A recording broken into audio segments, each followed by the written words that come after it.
Namaskar. Today we will study estrogens and anti-estrogens. So estrogens are synthesized in the ovary and placenta. In male, they are synthesized in the testis, and estrogens to a small amount also are synthesized in the adrenal cortex.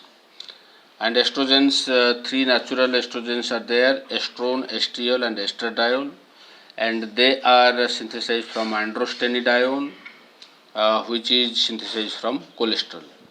So androstenedione in presence of aromatase is converted to estrone, and from estrone we can have estradiol and estriol. Then we can have synthetic estrogens, which may be steroidal and non-steroidal. Steroidal estrogens are ethinyl estradiol, mestranol, and non-steroidal estrogens are diethyl sylvester. And we can also have plant-derived estrogen like genistein.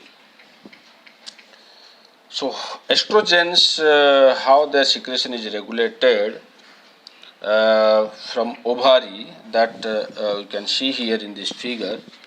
So hypothalamus releases gonadotropin releasing hormone, which acts on anterior pituitary. Then anterior pituitary releases follicle stimulating hormone and luteinizing hormone. Both of them act on the ovary. So in the ovary, after the menstruation, say from day 6, a number of follicles develop by the actions of follicle stimulating hormone, out of which only one follicle called Graafian follicle matures, and this Graafian follicle releases estrogen by the action of both FSH and LH. FSH acts on the granulosa cells and LH acts on the thecal cells of Graafian follicle to release estrogen. On day 14, this Graafian follicle releases the ovum and is converted to corpus luteum.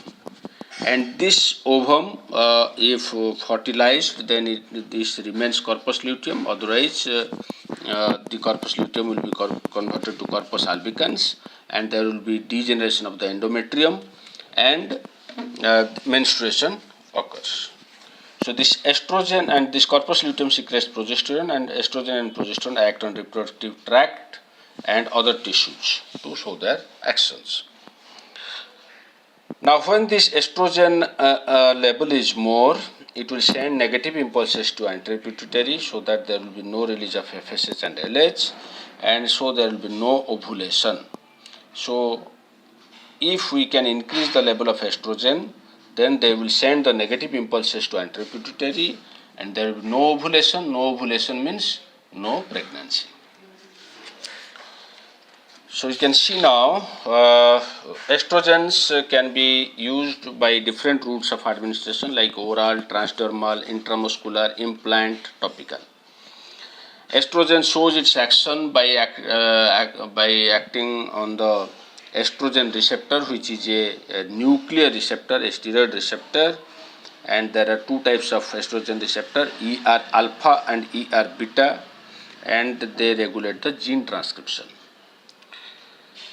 And estrogen follows enterohepatic recycling, and the dose which we use for estrogen, that is sufficient. Because of this enterohepatic recycling, it again enters the blood circulation.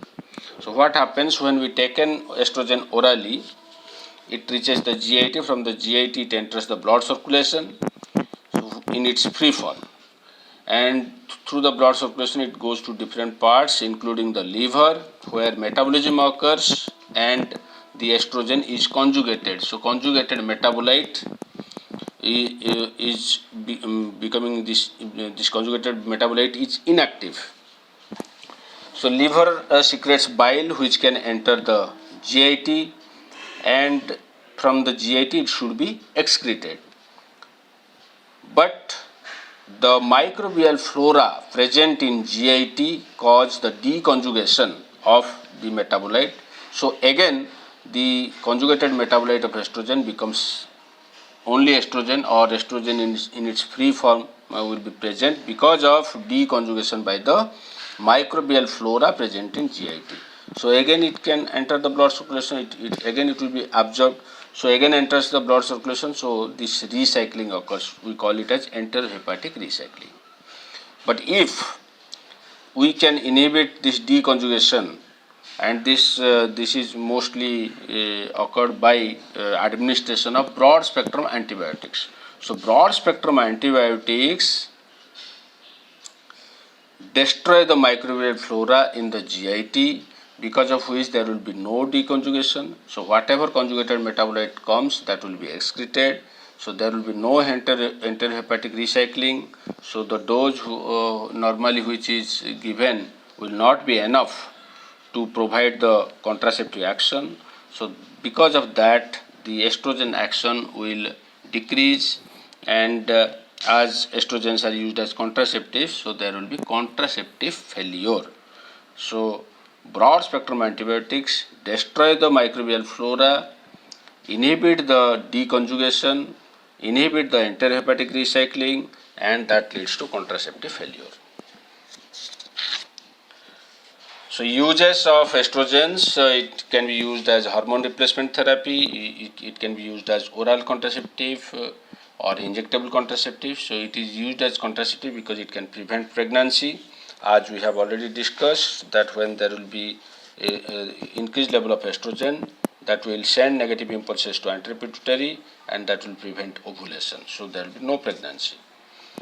So and hormone replacement therapy, again it can be primary or secondary. Primary ovarian failure is your Turner syndrome.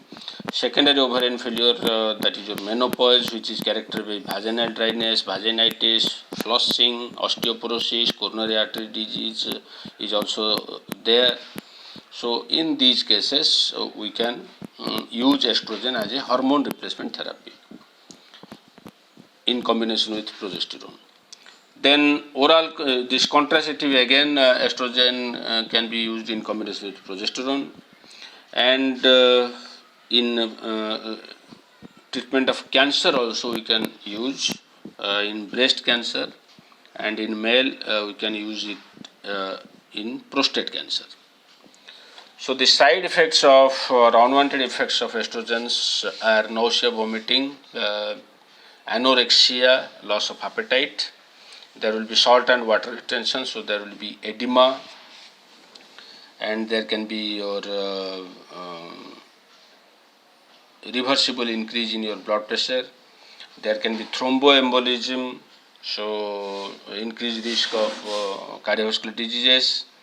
There can be endometrial hyperplasia causing your menstruation like bleeding. So now we'll discuss the anti-estrogens, and anti-estrogens, they can be either competitive antagonists of estrogen receptor or they can be partial agonists. So the competitive antagonists, they act as antagonists of competitive antagonists of estrogen receptor in the anterior pituitary. So when we say estrogen sends negative impulses, so it will inhibit ovulation when estrogen is more, and when we give estrogen receptor antagonist, that will inhibit the action of estrogen, so there will be ovulation. So estrogen receptor antagonists, which are competitive antagonists of estrogen receptor present in anterior pituitary, they will cause ovulation and can be used as ovulating agent, and can be used in treatment of female infertility which is caused by lack of ovulation. So those women in whom there is lack of ovulation, we can use drugs like clomiphene, cyclophenol to induce ovulation. Then there are some partial agonists which act as selective estrogen receptor modulators, and we call them as SERM, selective estrogen receptor modulators, because in some tissues they act as agonist, in some tissues they act as antagonist. Tissues like bone, in your lipid metabolism, in blood coagulation, estrogen has agonist action, and estrogen means your all these selective estrogen receptor modulators have agonist action on estrogen receptor, whereas in breast and endometrial tissue, the selective estrogen receptor modulators have antagonist action. For example, your tamoxifen and raloxifene. Tamoxifen is used in treatment of estrogen dependent breast cancer because of estrogen antagonist action, and raloxifene is used to treat and prevent osteoporosis because of its agonist action on bone. So this is all about your estrogens and anti-estrogens. Thank you.